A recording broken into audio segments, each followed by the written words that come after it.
better conversations. Beautiful. It makes a difference. So first of all, just imagine with me a vast expanse of water.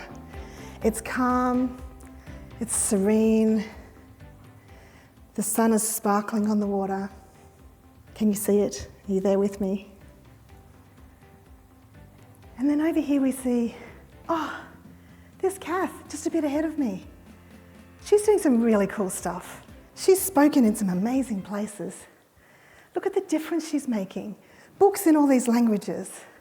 Wow, what a ripple effect. Nice. And then we look over here and think about where it is that you want to go, where it is that you're going. What is your message that you're sharing? And there's this beautiful, calm expanse filled with possibilities. And then sometimes you start to wonder, am I making a difference? Is anything happening here?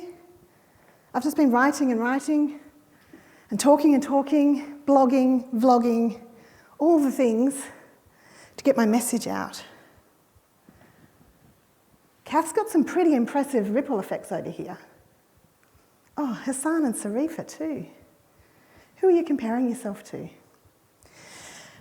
And we look back and think, am I doing anything worthwhile? Does it matter? There's the yay moments when we get something published, and there's the quiet moments.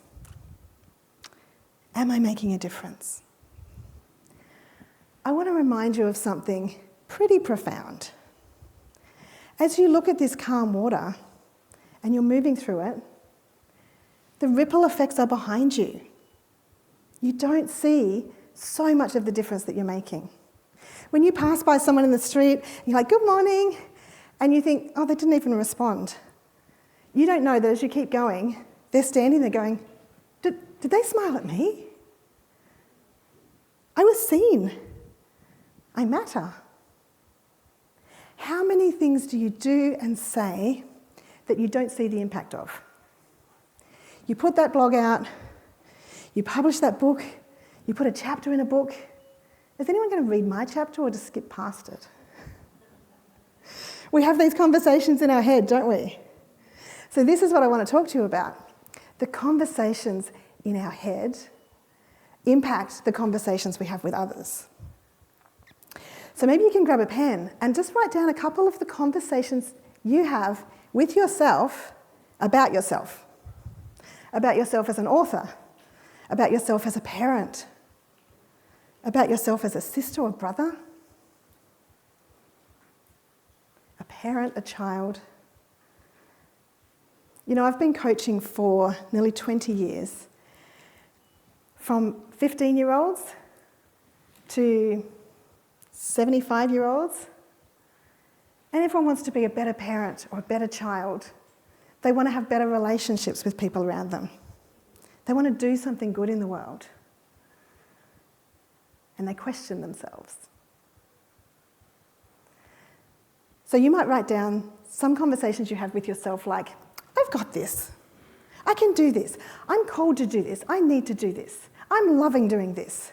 Fantastic. Who's writing down some things like that? And then there's those deep, honest moments where we confront, as our friend was so beautifully sharing this morning, confront what's the other conversations we have with ourselves. Oh, Kath just does it better. You know, she's kind of got a similar message. I think she'll nail it. She can go share her message with the world. No. Your message is unique. You're called, you're inspired to do something. Go do it. And when you notice that comparison voice come up in your head, let that go. When you notice the self-criticism, oh, I should have said that. I could have said that. Why didn't I? Oh, I didn't even. So many things that we bombard ourselves with. But if we are not aware, we can't shift the conversation. So we need those moments of reflection. Martin this morning was talking about journaling. My very first book was a journal because journaling changed my life for so many reasons, and that's a story for another day. But that brings awareness of what's really going on. What's the conversation in my head right now? That could be the most profound question you ask yourself this week, this month, today. So when I started my business nearly 20 years ago, I'm walking into an event. I'm walking into a Chamber of Commerce event or another coach training. And the conversation in my head was, everyone else is more experienced than me.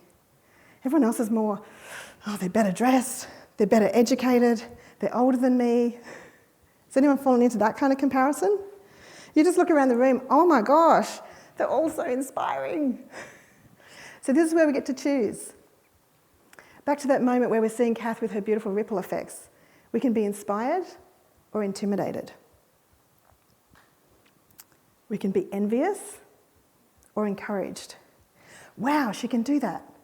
You know, one of my friends, Nathan, and I were sitting down working on Do Talk to Strangers in 2014, doing the layout, and we started talking about going to Antarctica. Oh my gosh, it's a thing. Did you know you can just fly over Antarctica for the day and come back? Amazing. So when he actually went and did that, I was so excited. I was encouraged because it's like, if he can do that, and I found out it's like $1,000, unless you get like a, fancy ticket. I can do that. And I mentioned it to a friend. Isn't it exciting? Nathan's flying over Antarctica today. And she said, I'm so envious. And it just, you feel the energy. Ooh, who wants to spend time? Who wants to waste time being envious? When you can choose to be encouraged. Because somebody else pushing the limits, extending themselves, being brave, stepping out of their comfort zone, if they can do that, wow, I can do that too. And even if it's like, I don't know how to, get around those people, yeah? Learn from those people. Kath, Hassan, anyone here is not going to mind at all if you say, I want to learn more from you.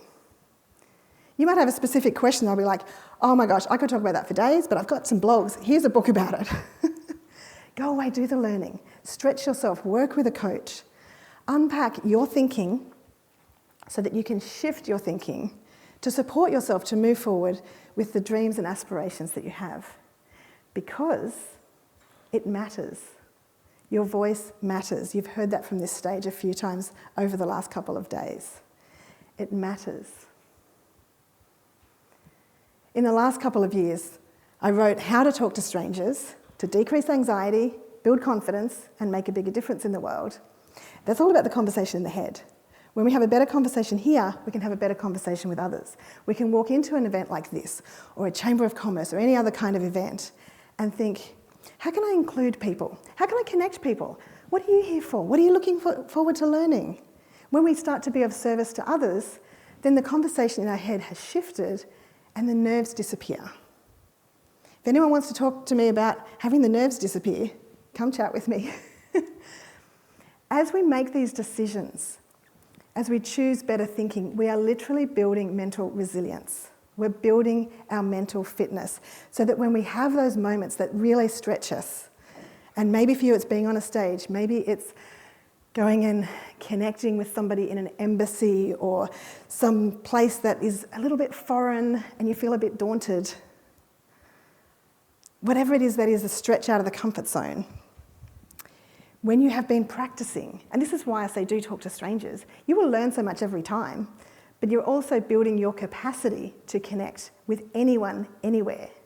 Does that sound like something great that you could do? If you could just connect with anyone, anywhere, doesn't matter how famous they are, how influential they are, you're going to connect human to human because you're going to have a healthy conversation in your head.